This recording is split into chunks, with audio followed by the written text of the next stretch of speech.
श्रीकृष्णं मधुरं श्रीकृष्णं मधुरं मधुराधिपते रचितं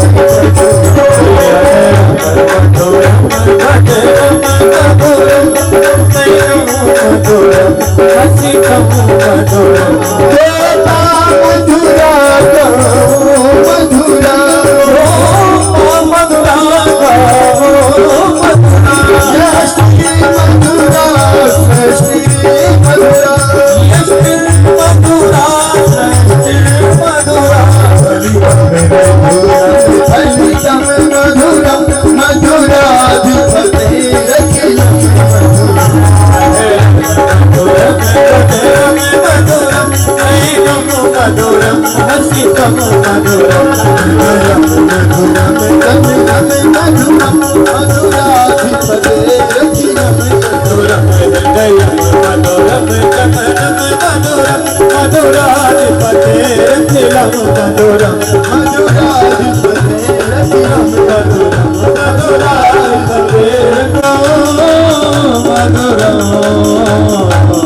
बिहारी लाल की, श्री भागवत भगवान की जय जय श्री राधे।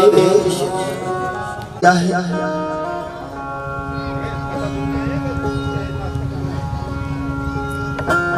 श्री सुखदेव जी महाराज राजा परीक्षित से कहते हैं कि भक्ति प्रारंभ होती है विश्वास।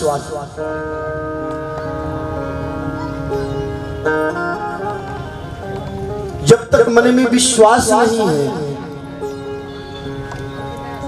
इसकी बनाइए कि जो परमात्मा मंदिर में बैठा हुआ है मूर्ति के रूप में, वही भगवान भक्ति के रूप में बाहर बैठा हुआ है। ऐसी समान दृष्टि है, तभी भक्ति श्रेष्ठ होती है। बोलिए जय श्री कृष्ण। आपने कल प्रहलाद जी के चरित्र को देखा। असुर बालक संत नारद जी के सत्संग से परम भक्त हैं भगवान श्री कृष्ण, नारायण के परम भक्त हैं। और सज्जनों, पिता द्वेष करते हैं नारायण भगवान से, लेकिन प्रहलाद जी का मन जो है भगवान श्री कृष्ण के चरणों से जुड़ गया है। कृष्ण भक्ति के अलावा उन्हें कुछ अच्छा नहीं लगता है।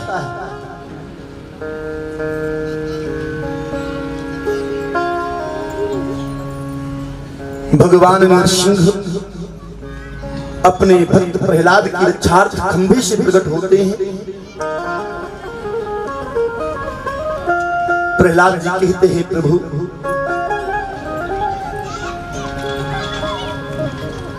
आप एक छोटे से भक्त की रक्षा के लिए, अपने भक्त के मान के लिए आप खंभे से प्रकट हो गए। धन्य हैं आप इस करुणा।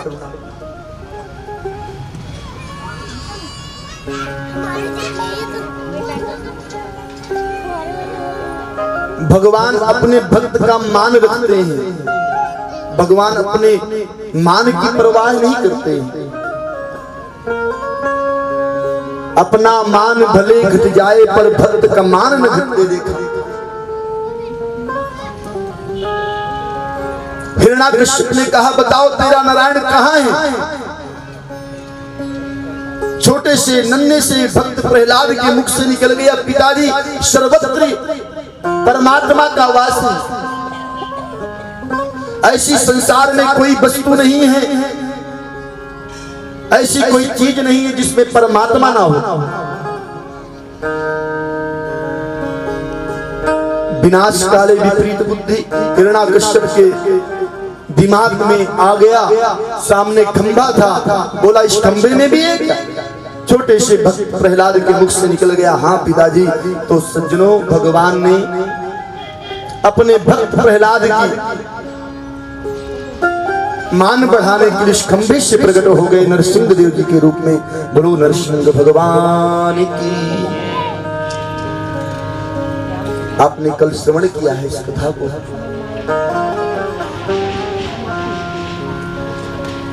नरसिंह भगवान प्रकट हो जाते हैं और हिरण्याकश्यप को अपनी गोद में लेकर के अपने हाथों के नखूनों से हिरण्याकश्यप का पेट चीरते हैं और उसकी अतड़ियों को अपने गले में डालते हैं। जैसे माला पहनते ना वैसे ही अतड़ियों को गले में डाल दिया। क्यों डाला?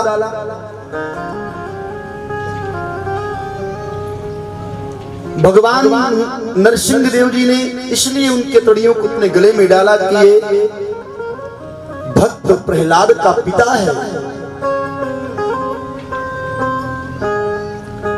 इसने एक भक्त को जन्म दिया है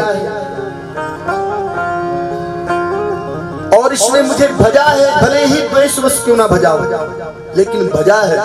और जिसने मुझे भजा है वो गले में धारण करने योग्य है। नरसिंह देव जी उसकी अतड़ियों को सूंघ रहे हैं, मानो सुगंध ले रहे हैं और बड़ी जोर जोर से हुंकार रहे हैं। महाराज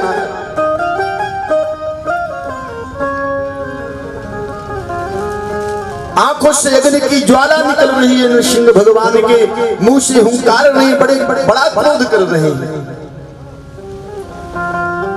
और सज्जनों शास्त्र कहते हैं कि यदि भगवान क्रोध करें तो इस पृथ्वी में प्रलय आ सकता है। देवताओं ने जब नरसिंह भगवान का क्रोध देखा व्याकुल हो गए। पिता को स्वर्ग मिले, वैकुंठ मिले, बस और मेरी कोई कामना नहीं। तब भगवान नरसिंह ने कहा, बेटा प्रहलाद, ये अतड़ियां देख रहे हो ना जो मैं माला पहन रखा हूं, ये किस लिए पहनी है? ये मैंने इसलिए पहनी है कि तुम्हारे पिता ने तुम्हारे जैसे भक्त को जन्म दिया है। इसकी अतड़ियों से मुझे सुगंध आ रही है, इसलिए से मैं धारण किया हूं।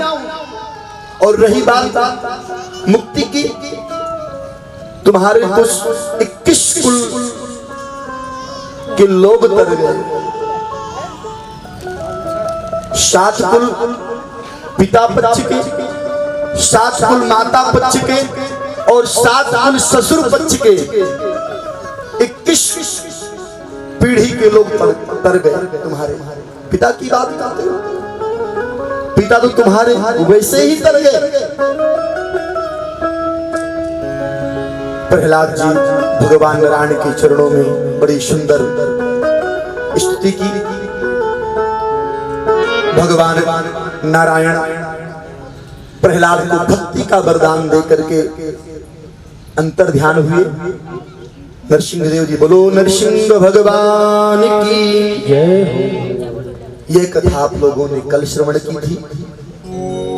आज प्रहलाद सुदूर वन में जाकर के भगवान नारायण की तपस्या करते हैं। वहीं पर दत्तात्रेय जी का मिलन होता है। दत्तात्रेय जी ने प्रहलाद को ज्ञान, वैराग, त्याग और सन्यासियों के गुणों का वर्णन किया। दत्तात्रेय जी ने ज्ञान को उपदेश दिया प्रहलाद जी को। श्री सुखदेव जी महाराज कहते हैं, राजन गृहस्थ जीवन बड़ा ही श्रेष्ठ जीवन होता है। आदर्श जीवन है गृहस्थ। क्यों? क्योंकि गृहस्थ से ही संत प्रकट होते हैं। गृहस्थ से ही अतिथि सत्कार किया जाता है और गृहस्थों से ही संतों का सत्कार किया जाता है। मेरे कहने का तात्पर्य यह है कि घर में भी रह करके हम भगवान का भजन कर सकते हैं और संत हो सकते हैं। जरूरी नहीं है कि वन में जाकर के लाल पीले कपड़े पहन करके संत बने तभी संत कहाएंगे। ऐसा नहीं है सज्जनों। संत तो हम घर में भी बन सकते हैं। हमारे शास्त्र कहते हैं कि कोई व्यक्ति यदि घर त्याग करके वन जा करके लाल पीले वस्त्र धारण करके, बड़े बड़े केश बढ़ा करके यदि 8 घंटे भगवान का भजन करता है कई वर्ष तक, और एक व्यक्ति गृहस्थ में रह करके घर का काम करते हुए भगवान का नाम जपता है, तो दोनों का पुण्य बराबर होता है, बराबर होता है। इसलिए शास्त्र हमारे कहते हैं कि कर से कर में करहूं विधि नाना, कर से कर में करो विधि नाना, तेरा कृपा निधाना। कर से कर करो विधि नाना, मन राखो कृपा। आप झाड़ू लगाइए, झाड़ू लगाते हुए भगवान का भजन कीजिए, वही पुण्य मिलेगा जो एक वन में तपस्या कर रहा है। इतना श्रेष्ठ गृहस्थ जीवन होता है। प्रत्येक काम करते हुए, उठते बैठते, भोजन बनाते हुए, झाड़ू लगाते हुए भगवान का स्मरण करते रहिए, कीर्तन करते रहिए। सज्जनों, निश्चित ही मुक्ति मिलती है, वही श्रेष्ठ गृहस्थ जीवन। लेकिन ऐसा नहीं है, हम लोग याद नहीं करते भगवान, याद बहुत करते हैं, लेकिन कब करते हैं जब जीवन में संकट आता है तब याद करते हैं, है ना। जब हमारे जीवन में संकट आएगा तभी भगवान याद आता है। हम लोग देखते हैं हमारे पास माताएं बहनें आती हैं, पंडित जी मेरे बेटे की शादी नहीं हो रही है, कुछ उपाय बताइए। मेरी बेटी की शादी नहीं हो रही है, उपाय बताइए।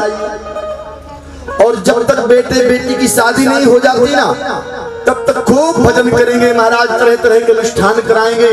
और जब बेटी की और बेटे की शादी होती है ना, परमात्मा भूल जाते हैं। ऐसा भी नहीं करते, इतना मिष्ठान पकवान बनता है, चलो एक पकवान भगवान को पहले भोग लगवा दे, मंदिर कोई नहीं आता, भूल जाते हैं। दुख मां सुमिरन सब करे, सुख मां करे न कोई, जो सुख मां सुमिरन करे, तो दुख काहे को। अरे वही सुमिरन तुम, वही ध्यान, वही भजन तुम पहले करो ना, तो जीवन में विघ्न उपस्थिति ही नहीं हो सकते हैं। लेकिन महाराज सुख में परमात्मा भूल जाता है, विस्मृत हो जाती है परमात्मा।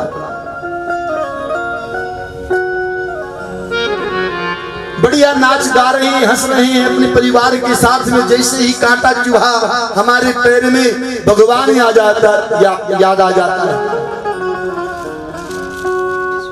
और जैसे ही कांटा निकला महाराज फिर उसी प्रकार भगवान को भूल जाते हैं।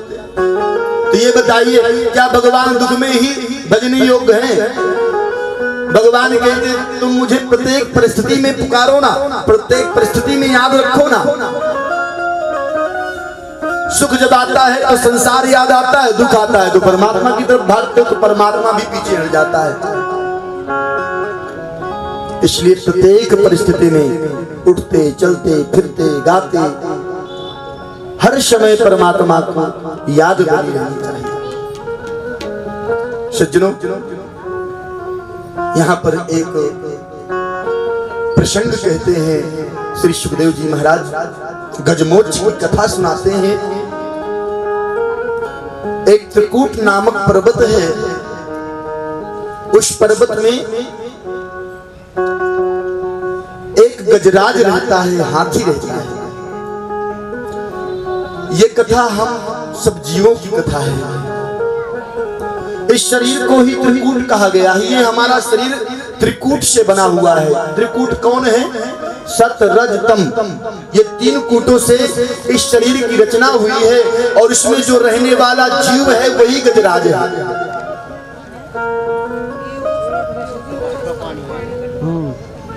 जीव को, उस गजराज को बड़ा अहंकार है अपने बल का,